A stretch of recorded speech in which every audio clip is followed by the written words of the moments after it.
तो आज 7 सितंबर 2024 शनिवार गणेश चतुर्थी के दिन अपने सेशन में हम सबसे पहले गणेश चतुर्थी की सबको शुभकामनाएं देते हैं और उसके बाद आलोक के प्रश्न से अपन अपने सेशन की शुरुआत करते हैं कि जिस काम में हमारी रुचि होती है उस काम को हम आसानी से कर लेते हैं और जिस काम में रुचि नहीं होती उस काम को हम नहीं कर पाते या नहीं करना चाहते।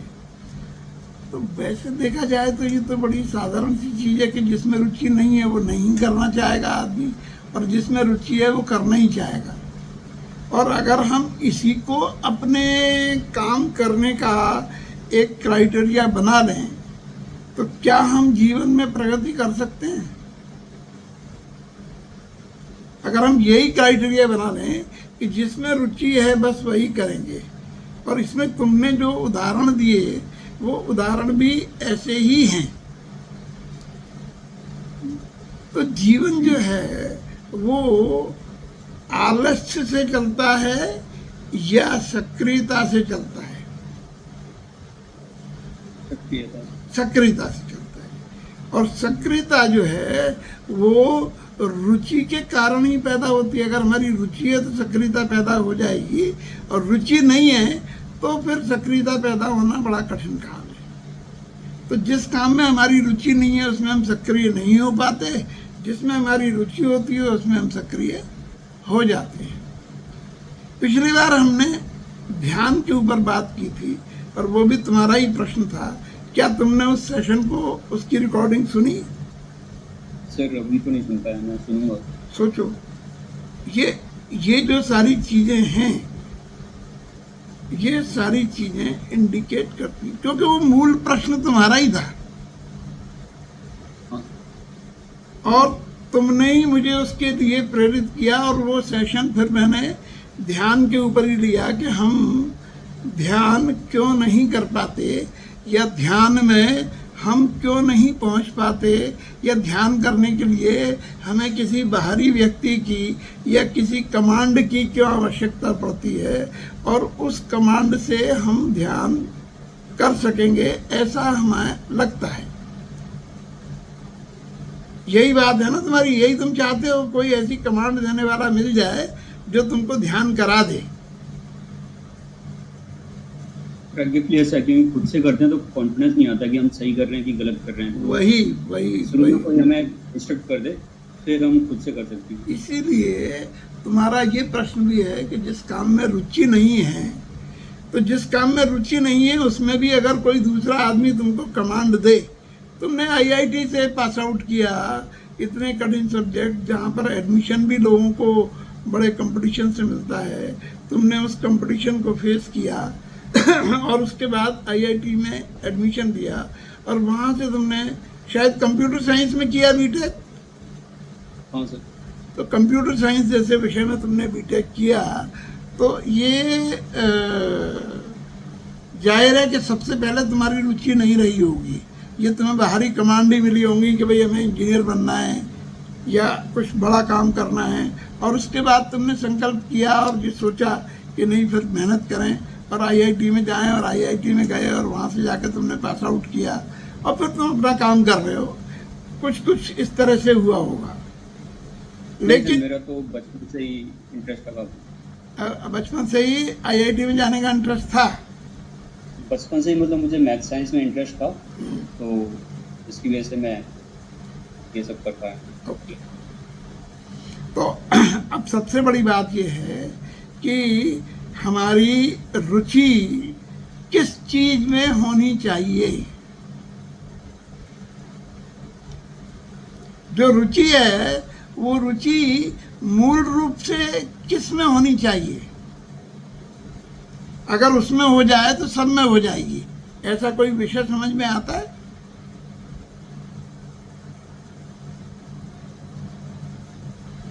हमारी रुचि क्रियाओं में चूजिंग के आधार पर होती है, चुनाव के आधार पर होती है कि जो हमें अच्छा लग रहा है उसमें हमारी रुचि जागृत हो जाएगी, हम करेंगे। जो हमें अच्छा नहीं लग रहा है उसमें हमारी रुचि जागृत नहीं होगी और उसका चुनाव हम नहीं करेंगे। तो हमारी रुचि, हमारे रुचि हमारे अंदर एक चुनाव की चीज़ पैदा करती है, उसके आधार पर हम अपनी रुचि के हिसाब से काम करते हैं। ऐसा ही होता है ना आलोक? हाँ सर। हाँ। तो इसका मतलब ये हुआ कि रुचि का कोई ऐसा कॉमन वो नहीं हम निकाल सकते कि अगर इस चीज़ में रुचि हो जाए तो सब में रुचि हो जाएगी। जैसे किसी आदमी को अगर अल्फ़ाबेट का ज्ञान हो जाए तो वो कोई भी पुस्तक पढ़ सकता है, ठीक है? अगर किसी ने अल्फ़ाबेट का ज्ञान प्राप्त कर लिया तो वो किसी भी पुस्तक को पढ़ सकता है। तो ऐसी कौन सी चीज़ है कि जिसमें रुचि पैदा हो जाए तो सब काम में रुचि पैदा हो जाती है?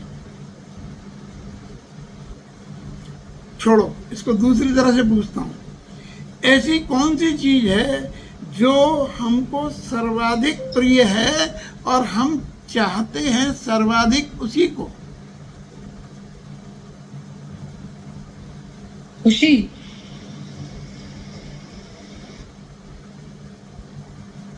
खुशी, चलो खुशी अगर मान लें तो खुशी में फिर आगे प्रश्न फिर बनेगा कि जिसको हम सर्वाधिक चाहते हैं किस में खुशी मिलती है हमको। इसी प्रश्न को दोबारा दूसरे तरीके से कर देता हूं मैं।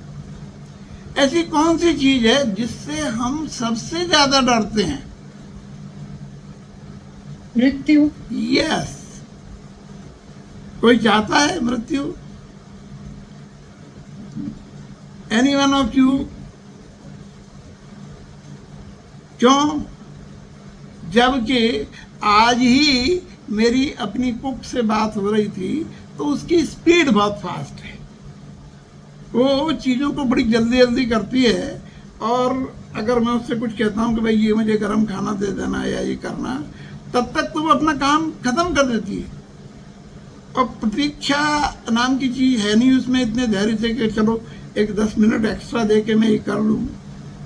तो मैंने उसकी इस जल्दबाजी को थोड़ा सा आगे बढ़ा दिया कि तेरे अंदर जो ये जल्दबाजी है, हर एक काम को जल्दी जल्दी ख़त्म करना, तो इस जल्दबाजी का जो एक्सट्रीम है पॉइंट वो क्या है कि अगर हर काम को जल्दी जल्दी ख़त्म करते चले जाओगे तो जीवन भी जल्दी ख़त्म होगा ना। फिर ऊपर वाला कहेगा जरूरत क्या, चलो तुम जल्दी चलो, फिर जल्दी जल्दी कर रहे हो तो कहना नहीं नहीं नहीं नहीं नहीं, नहीं ऐसा ऐसा नहीं कर सकते, है ना? अब तुम देखो आलोक, ध्यान से समझना, हाँ। चलने में आराम है कि खड़े रहने में? चलने में। क्यों? खड़े रहने में ज्यादा आराम है। फिजिकल आराम बात कर रहा हूं मैं। क्योंकि फिजिकली मतलब खड़े रहने में कम एनर्जी लग रही, लेकिन फिर मैं बिना काम के खड़े बोर होते हैं तो फिर... नहीं नहीं नहीं, और किसी चीज से आगे पीछे मत जोड़ो इसको। दौड़ने में आराम है कि चलने में आराम है? चलने में। चलने में आराम है कि खड़े होने में आराम है? खड़े होने में। खड़े होने में आराम है कि बैठने में आराम है? बैठने में। बैठने में आराम है कि लेटने में आराम है? लेटने में। लेटने में आराम है कि सोने में आराम है? सोने में। सोने में आराम है कि मरने में आराम है? ये नहीं पता। क्यों? निद्रा एक प्रकार की अल्प मृत्यु ही तो है। जब हम सो जाते हैं तो क्या हम अपने जीवन में अपने सोए हुए घंटों को शामिल कर सकते हैं कि नहीं कर सकते? जीवन में जो हमारे एक्टिव आवर्स हैं वही तो जीवन है। जो हमारे सोए हुए घंटे हैं उनको तो हम जीवन में काउंट नहीं कर सकते ना। टेक्निकली तो ठीक है, जब तक हमारी सांस चल रही है हम जिंदा हैं, ठीक है, चाहे सो रहे हैं, जग रहे हैं, आलस्य में बैठे हैं, प्रमाद में बैठे हैं, कुछ भी कर रहे हैं, तो हम जीवित हैं। श्री और ये जो स्थिति है कि हम सबसे ज़्यादा हमारी रुचि किस में होती है, तो हम इस बात को जाने समझें या न समझें, हमारी सबसे ज़्यादा रुचि जीने में होती है कि नहीं होती? हाँ हम जीना चाहते हैं, और शायद इसीलिए हम अपना बर्थडे भी हर साल मनाते हैं। और कितनी बड़ी भ्रांति है कि जब हमारा बर्थडे आता है तो जीवन एक साल कम होता है कि बढ़ता है? कम हो गया। कम होता है। लेकिन बर्थडे हम बड़ी धूमधाम से मनाते हैं। क्यों? क्योंकि उस दिन सबसे ज़्यादा हमको लॉन्ग लाइफ की शुभकामनाएं मिलती हैं। यानी कि हम चाहते हैं कि लोग हमारे लिए, हमारे दीर्घ जीवन के लिए दुआ दें, शुभकामना दें। मतलब हम चाहते हैं कि दीर्घ जीवन हमारा हो। अभी तुम मेरे साथ साथ चलना, आलो। जो हमारा जीवन है, वो जीवन अगर हमारा दीर्घ है तो हम अपने सक्रियतापूर्ण अवर्ष को जीवन मानेंगे या निष्क्रिय अवर्ष को जीवन मानेंगे? जहाँ पे हम एक्टिव हैं। जहाँ पे हम एक्टिव हैं, ठीक है। तो एक्टिव के लिए तुम एक अपनी एक्टिविटी, गेनफुल एक्टिविटी में लगे हुए हो, जो तुम्हारा जॉब है, जिसमें तुम्हारा इंटरेस्ट भी है, तुम्हारा पैशन भी है। उस गेनफुल एक्टिविटी में तुम लगे हुए हो। उस गेनफुल एक्टिविटी के आवर्स लिमिटेड है ना? हाँ सर। लाइफ चाहते हैं हम अनलिमिटेड, चाहते हैं। लाइफ तो हम लिमिटेड नहीं चाहते, लाइफ हम अनलिमिटेड चाहते हैं। तो हमको अपनी एक्टिवनेस के आवर्स भी अनलिमिटेड करने पड़ेंगे कि नहीं करने पड़ेंगे? हाँ। ये क्यों नहीं हो पाते? यही तुम्हारा प्रश्न है कि जो काम हमारी रुचि का नहीं होता उसमें हम सक्रिय नहीं हो पाते। तो इसका उत्तर बिल्कुल सरल सा ये है कि यदि हम अपनी मूल रुचि को पहचान लें, और मूल रुचि है हमारा जीवन को आनंद से जीना, यही है ना? हाँ सर।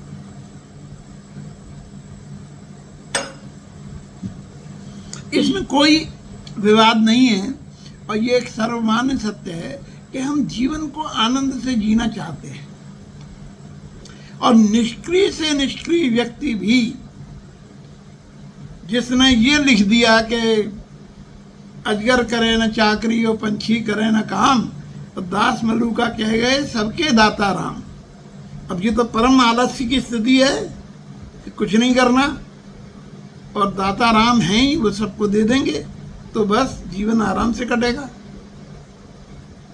तो ये हमारा आदर्श कभी नहीं हो सकता। और हमारी संस्कृति भी इस बात को कभी अलाउ नहीं करती। और इसीलिए संस्कृति और दूसरी चीज़ों की बात तो हम छोड़ दें, ये जो हमारी ह्यूमन डिवाइस है, ये ह्यूमन डिवाइस भी अगर निष्क्रियता में बैठी रहे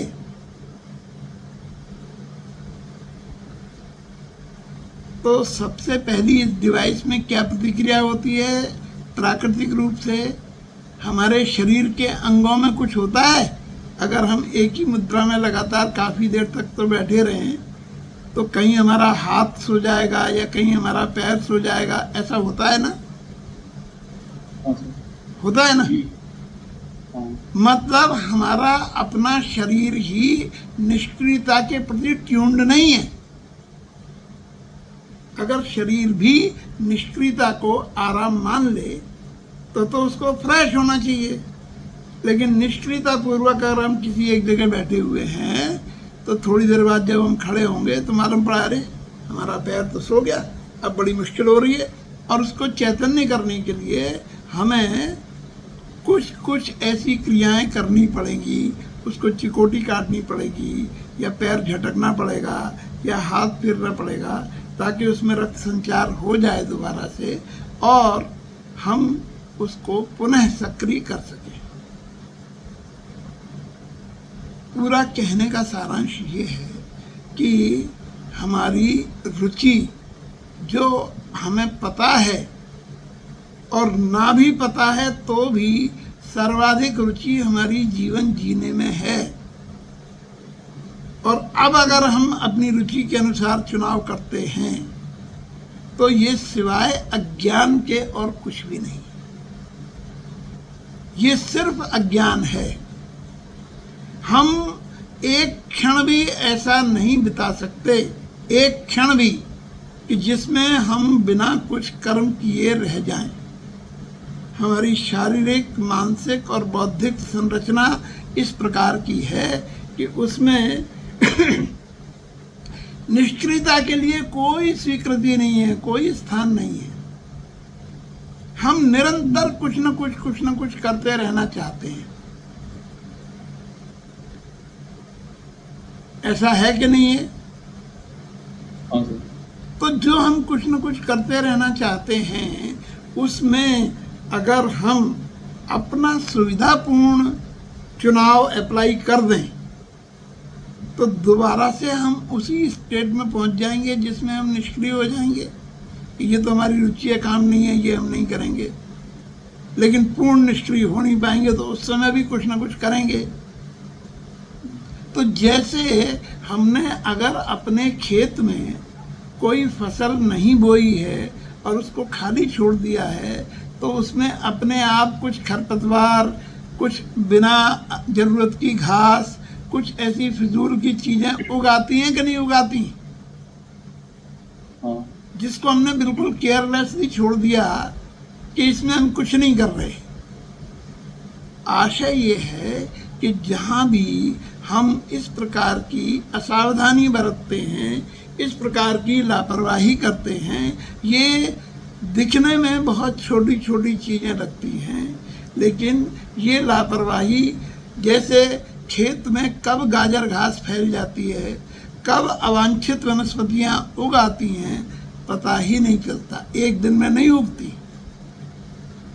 एक दिन हम देखेंगे तो खेत खाली ही दिखेगा, दूसरे दिन भी खाली ही दिखेगा, तीसरे दिन भी खाली ही दिखेगा, और एक दिन वो उन सब चीज़ों से भरा दिखेगा जो हमने कभी बोई ही नहीं थी और हमने चाही ही नहीं थी।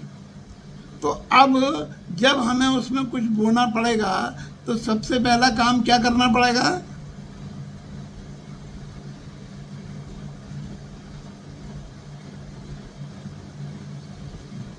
जब हम दोबारा उस खेत में कुछ काम करना चाहेंगे, कुछ नई फसल बोना चाहेंगे, तो सबसे पहले क्या करना पड़ेगा? उसे खेत को जोतना पड़ेगा, उस खेत की जो पुरानी चीजों को हटाना पड़ेगा, जो उसमें अनावश्यक चीजें उगाई हैं उनको हटाना पड़ेगा। तो यही स्थिति हमारे शरीर और मन और बुद्धि की होती है। इसको जब केवल अपनी रुचि के आधार से हम सक्रिय बनाते हैं तो हमारे इस पूरे डिवाइस में भी अनर्गल चीजें उगाती हैं। और सामान्य तौर पर एक बात अक्सर सुनने में आती है, क्यों शिवी आती है ना, सर इससे क्या फर्क पड़ता है? निहारिका, ऐसी बातें आती हैं, ऐसी आती है ना, अरे ये छोटी, इससे क्या फर्क पड़ता है, ये बहुत छोटी सी बात है, इससे कोई फर्क नहीं पड़ता, ये तो हम मैनेज कर लेते हैं, इससे कोई फर्क नहीं पड़ता है। ये जो छोटी छोटी चीज़ें हैं, ये छोटी छोटी चीज़ें ही वो गाजर घास या वो अवांछित वनस्पतियां हैं जो हमारे खेत की उपजाऊ शक्ति को खींच रही हैं, क्षीण कर रही हैं। और जब भी हम खेती करेंगे, या तो हम उसे बंजर छोड़ दें तो खेत बंजर हो जाएगा, लेकिन अगर हमें उसमें कृषि करनी है, अगर हमें उसमें कुछ फसल उगानी है, तो हमें सबसे पहले इसको साफ करना ही पड़ेगा। इसके अलावा कोई उपाय नहीं है।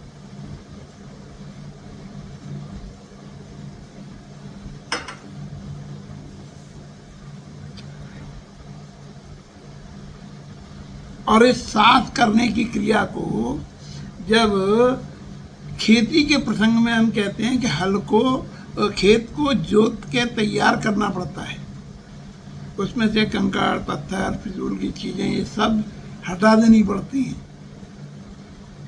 तुम लोगों में से किसी ने जो बीज बोने से पहले खेत की स्थिति होती है वो देखी होगी मेरे ख्याल से, नहीं देखी हो तो कभी मौका लगे तो देखना।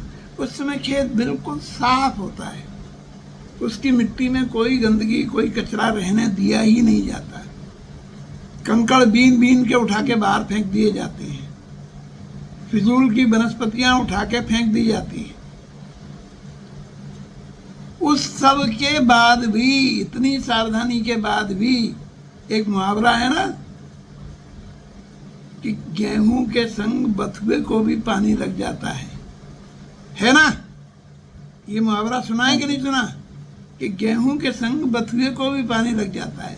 मतलब हमने बोए तो गेहूं थे, लेकिन बथुआ भी उसमें संग संग उगाया, तो उसको भी पानी मिल रहा है।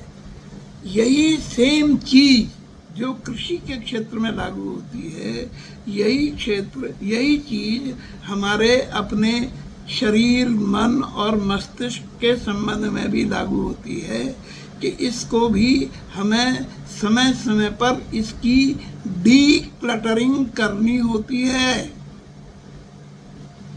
इसमें से जो अनावश्यक विचार होते हैं उन अनावश्यक विचारों को निकालना पड़ता है। देखो हमारे सिर पर बाल होते हैं ना, तो ये बाल जो हैं हमारे सिर पर, ये उलझे हुए रहें तो अच्छे हैं या ये बाकायदा कंघी किए हुए सुलझे हुए रहें तो अच्छे हैं? सुलझे हुए रहें। हालांकि आजकल फैशन उलझे बालों का भी है, ठीक है, लेकिन सामान्य तौर पर जो बाल हैं वो सुलझे हुए रहें तो अच्छा है। और हमारे सिर पर ये बाल हैं, ये प्राकृतिक रूप से विचारों के प्रतीक हैं। तो ये विचार हमारे जितने सुलझे हुए होंगे उतने ही हमारे लिए कारगर होंगे, काम के होंगे, और फिर ये हमारी उस फैक्टर को प्रभावित करेंगे जो तुमने कहा था कि रुचि नहीं है तो वो काम नहीं होता। रुचि नहीं है खाना बनाने में तो रुचि खाना खाने में तो है, और रुचि नहीं है तो जरूरत तो है। क्या लोग, रुचि भले ही नहीं हो खाना खाने में लेकिन जरूरत तो है। तो अगर बिल्कुल न्याय का सिद्धांत हम लगाएं कि जिस चीज को हम बना नहीं सकते उसको हम खा कैसे सकते हैं, तो यहाँ कई लोग ऐसे बैठे हुए हैं जिनको भूखे ही मरना पड़ेगा, कोई और उनके सामने विकल्प नहीं बचेगा। हालांकि अब तो बहुत सारी चीज़ें पैदा हो गई हैं, जोमेटो है, स्विगी है, बहुत सारे ऑप्शन हैं कि हमें भूखे न मरना पड़े, और हम अपनी उंगलियों के खेल से, और कई बार तो अपनी उंगलियां तक नहीं चलानी पड़ती, बिना उंगलियां चलाए भी सप्लाई हो जाती है। और जैसे जैसे एआई का प्रचलन बढ़ रहा है, आगे ऐसी भी कुछ चीज़ें आ जाएंगी कि जो हमारे मन को मस्तिष्क को पढ़ लें और सप्लाई कर दें। और क्या मालूम कभी ऐसा कुछ भी आ जाए कि सोच लें और पेट भर जाए, तो उससे बढ़िया तो कोई और चीज़ ही नहीं है, बिल्कुल एकदम बढ़िया है। लेकिन वैज्ञानिक रूप से भी ये संभव है ऑलरेडी, और हमारी संस्कृति में इसके अनेक उदाहरण मिलते हैं। अब हम अपने पिछले सेशन की उस तुम्हारे मूल प्रश्न पे आते हैं कि ध्यान। तो पहली बात तो ये समझ लो आलोक अच्छी तरह से, पिछली बार मैंने इसको बहुत जोर दे के कहा था। क्या कहा था मैंने ध्यान के लिए? कोई एक बताओ जरा जल्दी। ध्यान क्या है? क्रिया नहीं है सर, हो जाता है। हाँ, हो जाता नहीं, ध्यान क्रिया नहीं है, ध्यान एक अवस्था है।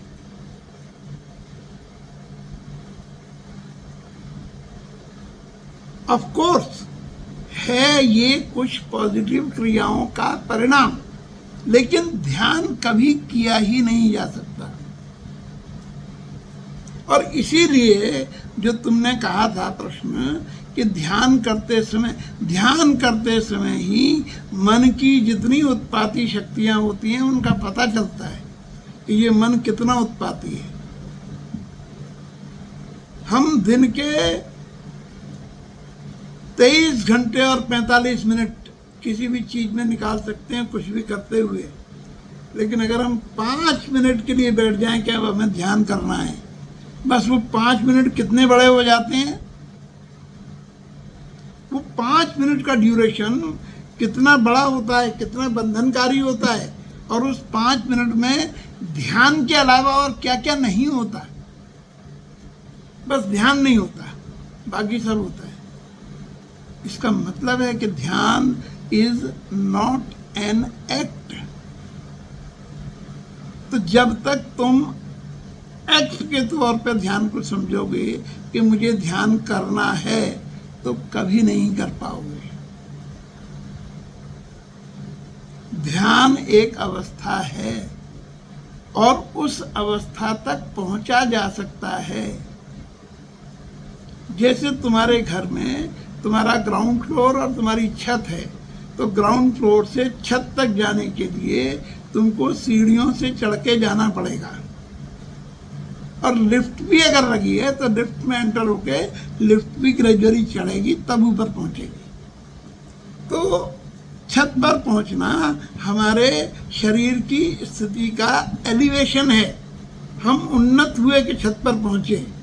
तो ऐसे ही ध्यान में आना हमारी एक प्रकार की भावगत उन्नति है कि हम उस भाव दशा में पहुंचे जिसमें ध्यान का मतलब क्या है। ध्यान का सामान्य मतलब बिल्कुल साधारण शब्दों में है कि उस समय, देखो समय की जो कंसेप्ट है, समय में भूत और भविष्य और वर्तमान, ये हमने अपनी सुविधा के लिए बनाए हैं। समय न तो भूत होता है न भविष्य होता है। समय केवल एक वर्तमान है। समय एक प्रवाह है जो सदैव वर्तमान ही रहता है। भूत का कोई अस्तित्व नहीं है और भविष्य आया नहीं है। तो जब भी भविष्य आएगा तो वो वर्तमान के स्वरूप में ही आएगा, और जब भी अतीत रहा होगा तब वो वर्तमान की शक्ल में ही रहा होगा। तो इस तरह से समय सिर्फ वर्तमान है, और ध्यान का अर्थ है उस वर्तमान में जीना। जब हम बिल्कुल विशुद्ध रूप से वर्तमान के क्षण में होते हैं तो हम ध्यान में होते हैं। अन्यथा हम अगर गौर से देखें तो हम पाएंगे कि हम या तो अतीत में होते हैं या भविष्य में होते हैं। वर्तमान के क्षण बड़े दुर्लभ होते हैं, और ये दुर्लभ क्षण किन किन स्थितियों में आ जाते हैं अनायास।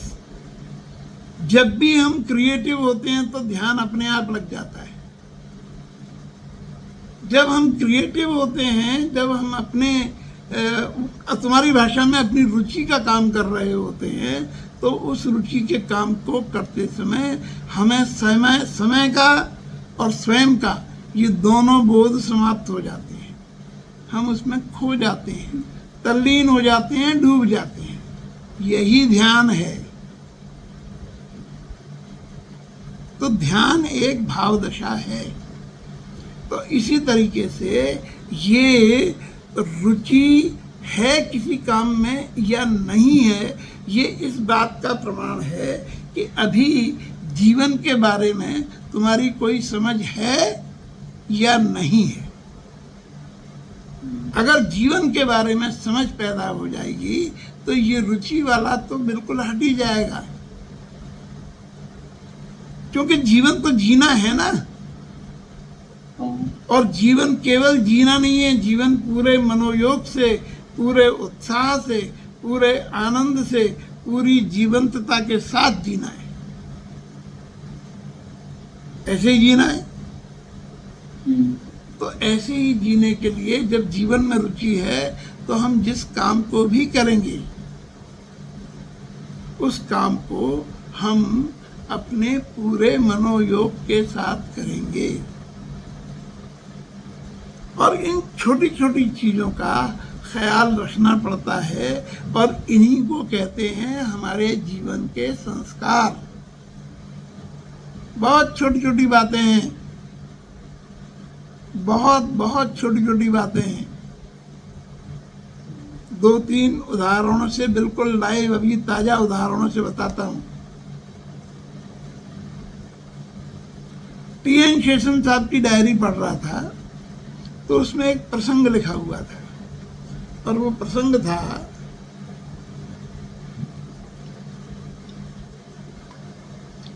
कि वो अपनी पत्नी के साथ कहीं जा रहे थे,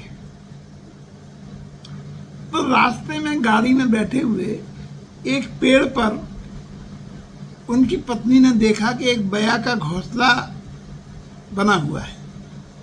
तुम सबने देखा होगा, अब तो बया के दर्शन दुर्लभ होते जा रहे हैं, लेकिन वो बया का घोंसला बहुत सुंदर होता है ना।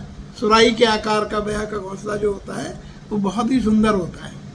तो उनकी पत्नी ने कहा शेषन साहब से कि ये बया का घोंसला बहुत सुंदर है, गाड़ी रुकवाओ, जरा इसको उतरवा दो, हम अपने घर पर इसको सजाएंगे। शेषन साहब ने गाड़ी रुकवाई और गाड़ी रुकवा के वहीं पर एक गांव का बालक खेल रहा था, उसको बुलाया। वो आ गया और उससे कहा कि ये 50 रुपये लो और ये घोंसला उतार के लाके हमको दे दो।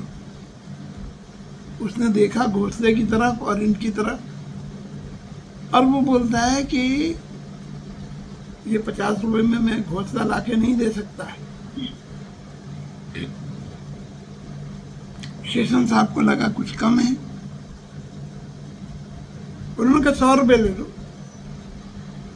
तो उस बच्चे ने जो जवाब दिया वो बड़ा इम्पोर्टेंट था। उसने कहा आप 500 रुपये भी दोगे तो मैं ये घोंसला नहीं दूंगा आपको लाके। बोले क्यों?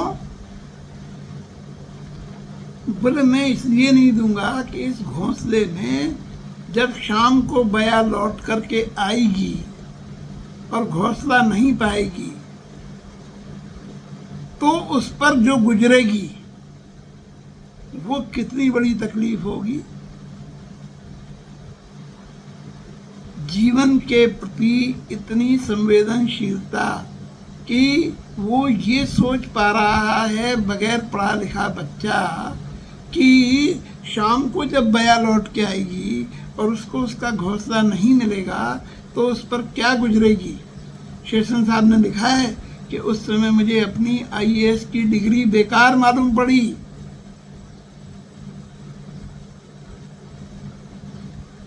क्योंकि इतनी बेसिक संवेदनशीलता मेरे अंदर नहीं थी जो उस बिल्कुल बिना पढ़े लिखे बालक के अंदर थी। एक बात। दूसरी बात, बिल्कुल परसों की बात है, परसों गुरुवार को दोपहर को मैं गया गणपति लेने के लिए, और अब गणपति लेने गया, ठेले पे तमाम गणपति रखे हुए थे, उनमें से मैंने एक गणपति जिस तरह के हम लेते हैं मैंने उठाए और मैंने उससे, जो ठेले वाली महिला थी, उससे पूछा कि ये गणपति कितने के हैं, तो उसके मुंह से निकला 150 रुपये के। तो मुझे लगा ठीक है, तो मैंने उससे कहा कि मैंने ठीक है तुम इसमें बस माला और पहना देना। तो जैसे ही मैंने उससे कहा कि इसमें माला और पहना देना, तो एकदम जैसे उसे अपनी भूल का एहसास हुआ और उसने कहा नहीं नहीं साहब, वो माला तो 30 रुपये की अलग ही आएगी, ये तो गणपति में भूल से आपको कह गई, तो आप तो ले लो 150 रुपये के, कोई बात नहीं है, लेकिन मैं माला इसमें नहीं पहना सकती। तो मैंने भी कहा चलो कोई बात नहीं, तो वो मैंने ले लिए। पीछे उसके एक दुकान थी, उसने कहा कि उस पर आप, चूँकि मुझे फ़ोन पे करना था, तो उसने कहा इस दुकान पे कर दो आप, इससे मैं ले लूँगी पैसे। मैंने ठीक है, उस पर जा कर के मैंने 150 रुपये पेमेंट कर दिया और आया, तब तक वो गणेश जी को कागज़ में रैप कर रही थी, और रैप करते करते उसने कहा कि बाबूजी दरअसल ये गणेश जी 250 रुपए के हैं, लेकिन मुझे कुछ भ्रम हो गया तो मैंने गलती से 150 रुपये बोल दिया। ये जो बात उसने कही, ये बात ने मुझ पर बड़ा असर किया। मुझे लगा कि इसका नुकसान कर दिया मैंने। तो मैंने उससे कहा कि मैंने कहा भाई तुम चिंता मत करो, मैं तुम्हें और पैसे दे देता हूँ, तुम दुखी मत हो, मैं तुम्हें नुकसान नहीं पहुंचाना चाहता। अरे नहीं नहीं बाबूजी नहीं, उसने बिल्कुल एकदम दृढ़ता से कहा कि नहीं नहीं वो नहीं चाहिए, वो तो ठीक है, जो मैंने कह दिया वो दे दिया, कोई बात नहीं है, आप तो ले जाओ। नहीं, मैंने कहा तुमको अगर नुकसान हो रहा है, बोले नहीं नहीं नुकसान कुछ नहीं हो रहा, ठीक है कोई बात नहीं, चलता है, व्यापार कर रहे हैं तो ये सब चीज़ें इसमें चलती हैं। मैंने कहा मुझे मेरे ऊपर भारी बोझ हो जाएगा कि तुमने जो है नुकसान उठा के मुझे बेचे।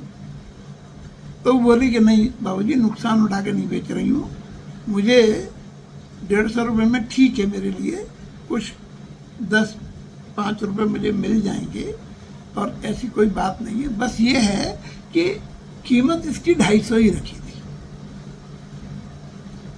और मेरे बहुत कहने पर भी उसने मुझसे पैसे नहीं लिए,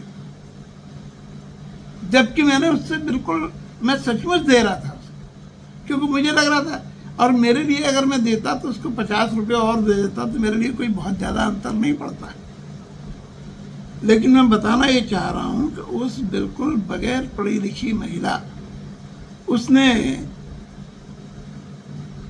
वो पैसे लेने से इनकार कर दिया और उसने कहा कि नहीं जो कह दिया ठीक है कोई बात नहीं, आप तो ले जाइए, और वो उसने मुझे दे दी। तो मैं ले तो आया, लेकिन मेरा मन थोड़ा सा खिन्न हुआ, कह रहे यार इसको, और आग्रह करने पर भी उसने पैसे नहीं लिए। इसके अलावा एक और, ये कुछ समय पुरानी घटना है। गणेश चतुर्थी के बाद में जिस दिन गणेश जी का विसर्जन होता है, उस दिन अपनी संस्कृति में एक अनंत चतुर्दशी होती है, जिसमें अनंत बांधते हैं बाहों पर, और वो अनंत विष्णु भगवान के प्रतीक के रूप में बांधते हैं, और वो अनंत डोरे से, रेशमी डोरे से बने हुए होते हैं। तो उसको ये जो छोटे कारीगर होते हैं जो मोतियों की माला, राखी और जुलाई का जैसा काम करते हैं, वो फुटपाथ पर बैठते हैं और वो बनाते हैं उसको, और उसके बनाने की प्रक्रिया भी बड़ी मेहनती प्रक्रिया है, उससे वो बनाते हैं। तो एक बार हम वो अनंत लेने गए। हमारे घर में उस समय बच्चों की संख्या ज़्यादा थी, 6 लड़कियां थी, वरदान था, माताजी पिताजी सब लोग, तो हमें करीब करीब 15 अनंत लगते थे। तो हमने वहाँ जाकर के जो फुटपाथ पे लोग बैठे थे उनसे पूछा, तो कोई 50 पैसे का, कोई 60 पैसे का, कोई 75 पैसे का, ऐसे यही रेंज थी अनंत की। और उसमें हमारे बाबूजी पूरे साल भर बांधते थे, तो उनके लिए थोड़ा हम अच्छा देते थे कि वो चले साल भर। तो हम देखते देखते थोड़ा और आगे गए, तो आगे आखिर में एक बिल्कुल बूढ़ी औरत बैठी हुई थी और वो अनंत बना रही थी, और उसके अनंत में से जैसे ही मैंने एक अनंत उठाया तो वो उठाने में भी लगा कि उसकी क्वालिटी काफ़ी अच्छी है। तो मैंने उससे पूछा, मैंने कहा भाई ये कितने का दिया अम्मा तुमने अनंत? तो वो बोली कि 3 रुपए का है।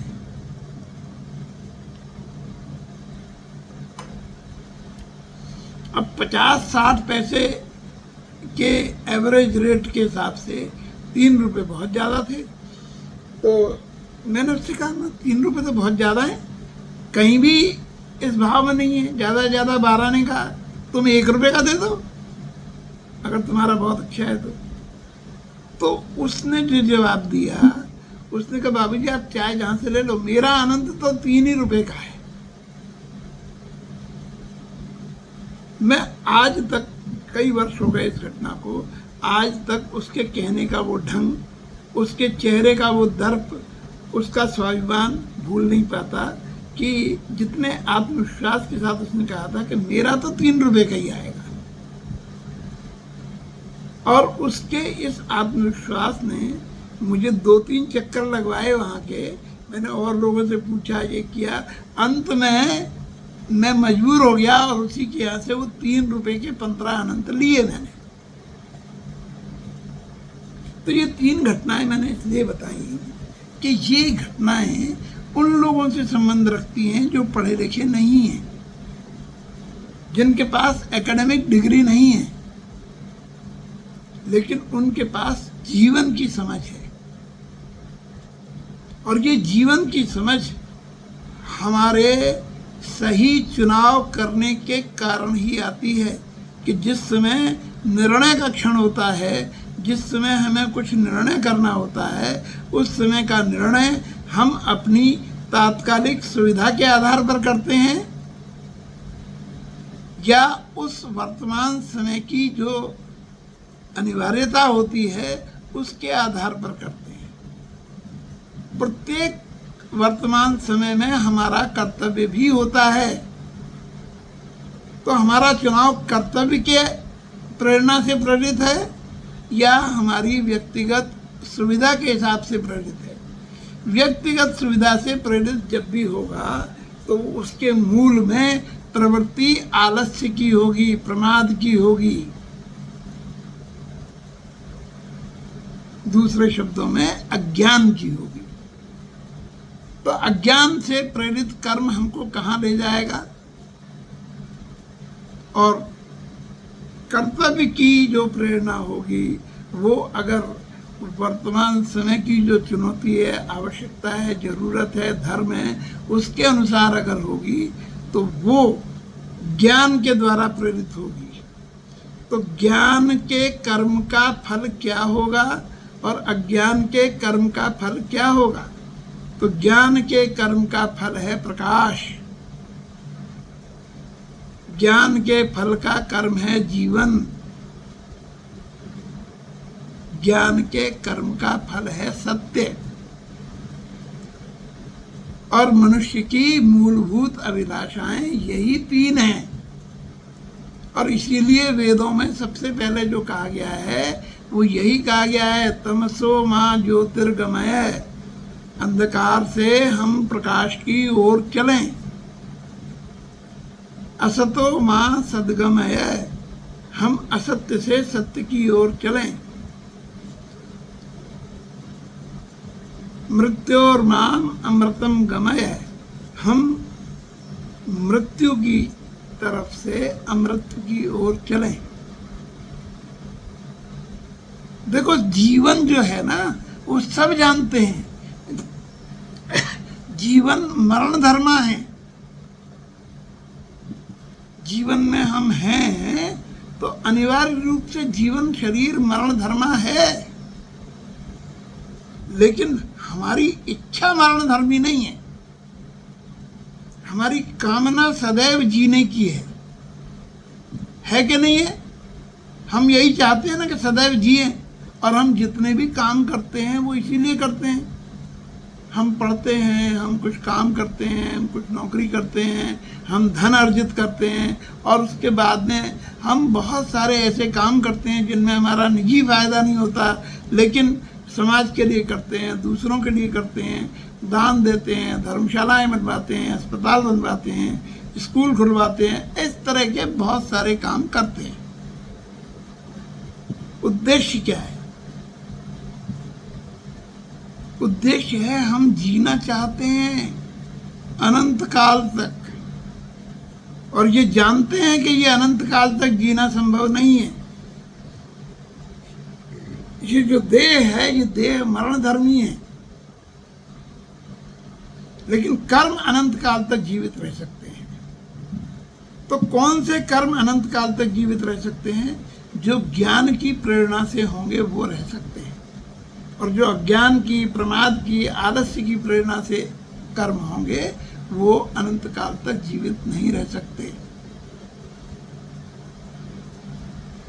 इसलिए जो हमारा चुनाव है वो चुनाव कर्म के बारे में, सक्रियता के बारे में, ज्ञान के द्वारा, ऊर्जा के द्वारा, प्रकाश के द्वारा, इनके द्वारा प्रेरित होना चाहिए। वो तात्कालिक सुविधा और तात्कालिक रुचि इसके आधार पर नहीं होना चाहिए। और मूल काम इसमें करने का ये है कि हम अपनी रुचि जीवन में जागृत करें कि हमको जीवन जीना है। और जीवन, अगर कोई आदमी किसी को कितना भी सुविधा दे दी जाए,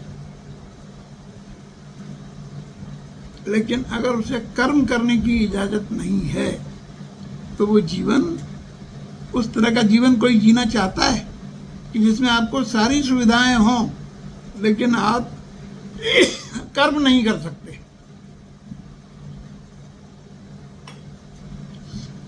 लोग चाहते हो ऐसा जीवन जिसमें कर्म करने की सुविधा नहीं है, बाकी जो सुविधा चाहोगे सब मिलेगी? नहीं सर। इसीलिए मनुष्य के जीवन को सर्वश्रेष्ठ माना गया है। देवताओं का जो जीवन है, मनुष्य, हमारी जो मान्यताएं हैं पौराणिक, उनके आधार पर, उनके अनुसार मनुष्य अपने पुण्यों के प्रभाव से उसकी जो उन्नति होती है वो देव वर्ग में हो जाती है, वो देवता बन जाता है। तो जब वो देवलोक में जाता है, देवलोक में निवास करता है, तो देवताओं के बारे में मान्यता ये है कि वहाँ सारी सुविधाएं हैं। देव योनि भोग योनि है कि उसमें आपको सुविधाएं सारी मिलेंगी, लेकिन आप नया कर्म नहीं कर सकते। वो ठीक ऐसे ही है जैसे आपका बैंक बैलेंस है, तो उस बैंक बैलेंस के हिसाब से आपको वो ट्रिप मिल गया और आप उसको पूरे को एंजॉय करिए। जिस दिन वो बैलेंस पूरा हो जाएगा आप नीचे धकेल दिए जाओगे, क्योंकि नया कर्म करने की सुविधा नहीं है। देवताओं को सारी खुशियां मनाने की सुविधा है, लेकिन देवताओं के आंसू नहीं होते, उनको रोने की सुविधा नहीं है। अब मनुष्य को वरदान है कि वो रो सकता है। तो ये वरदान क्यों है? ये वरदान इसलिए है कि हमारे पास संवेदनशीलता का एक अद्भुत गुण है। संवेदनशीलता हमारी संपदा है, और ये संवेदनशीलता ही हमें हमेशा सही कर्म की ओर प्रेरित करती है। अपने लिए तो काम सभी कर लेते हैं और करते ही हैं, लेकिन वास्तविक सुख हमें कब मिलता है? कभी भी करके देखो, जब भी किसी काम को हम दूसरे के लिए करते हैं जिसमें हमारा स्वयं का कोई लाभ नहीं होता, कोई फायदा नहीं होता, उस काम को करने में जो आनंद मिलता है वो दुनिया की किसी और चीज में नहीं मिलता। और जब ये आनंद हमारे समझ में आ जाता है तो फिर इस मार्ग की कठिनाइयों को भी हम पार करते हुए वही करते हैं बार बार। और जो अनंत काल तक हमारी जीने की इच्छा है, वो एक तो शरीर के रूप में, और शरीर के बाद में जो शरीर होता है वो होता है यशस शरीर। इसीलिए जो लोग चले जाते हैं देश छोड़ करके, उनके नाम के पहले लगाते हैं कीर्ति शेष। कीर्ति शेष का मतलब अब शरीर तो शेष नहीं है, लेकिन कीर्ति शेष है। तो वो जो कीर्ति शेष है, वो कीर्ति शेष अनंत काल तक चलेगी। क्यों? क्योंकि कीर्ति का जन्म उनके कर्मों से हुआ है, और वो कर्म उनके रुचि के आधार पर नहीं, उनके वर्तमान धर्म के आधार पर थे, वर्तमान कर्तव्य की चुनौती के आधार पर थे। जो वर्तमान में उनको करना था उसके अनुसार उन्होंने निर्णय लिया और उसके अनुसार ही उन्होंने उनको किया। इसलिए वो कर्म उनके अनंत समय तक जीवित रहते हैं। और ये जो हमारी अभिलाषा अनंत समय तक जीवित रहने की है, ये हम किसी भी रूप में पूरा होते हुए देखना चाहते हैं, और इसीलिए हम उन कर्मों को भी करते हैं। एक वैज्ञानिक लेबोरेटरी में आज बैठा हुआ प्रयोग कर रहा है कि आज से 100 साल बाद आने वाले बच्चे को ये बीमारी संभावित हो सकती है, उसके लिए कोई वैक्सीन बनाना है और उस पर वो आज काम कर रहा है। वो भी जानता है कि 100 साल बाद वो जीवित नहीं रहेगा। अब सामान्य दृष्टि से अगर हम देखें, केवल अपनी स्वार्थी दृष्टि से, तो ही इज ए फूल। वो तो मूर्खतापूर्ण काम कर रहा है। सर आप भी क्या बात करते हो, तो अब 200 साल बाद क्या होगा उसका, और उस समय जो आएगा वो देखेगा उसको। लेकिन नहीं,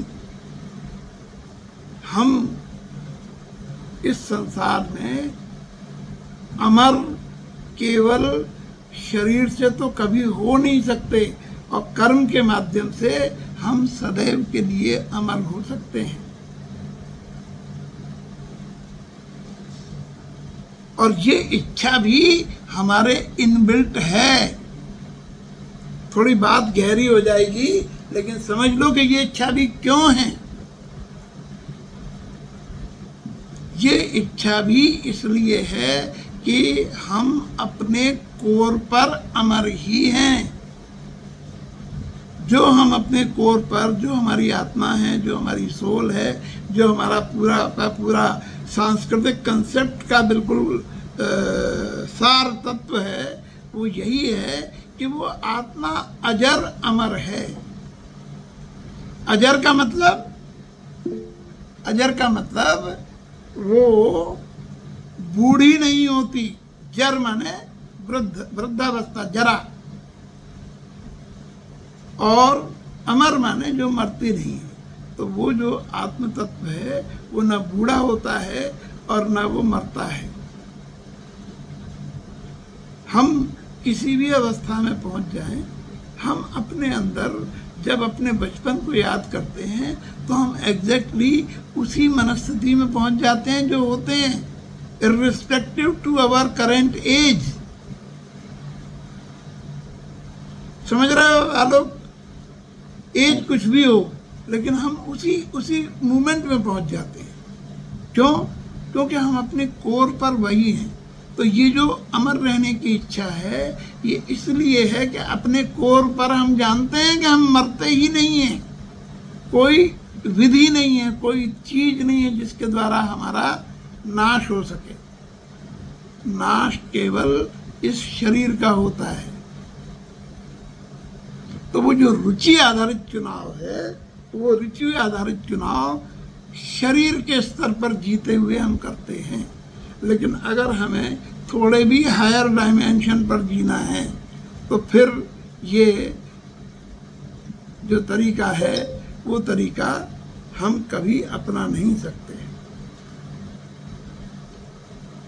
तो आज के सेशन को हम यहीं पर कंक्लूड करते हैं कि रुचि, हमारी प्राथमिक रुचि जीवन में होनी चाहिए, और जब जीवन में होगी तभी हमारा मॉड्यूल काम करेगा, जिसका जो नाम है वो नाम ही है learn life to earn success. जीवन से सीखो और सफलता पाओ। तो जीवन क्या सिखाता है?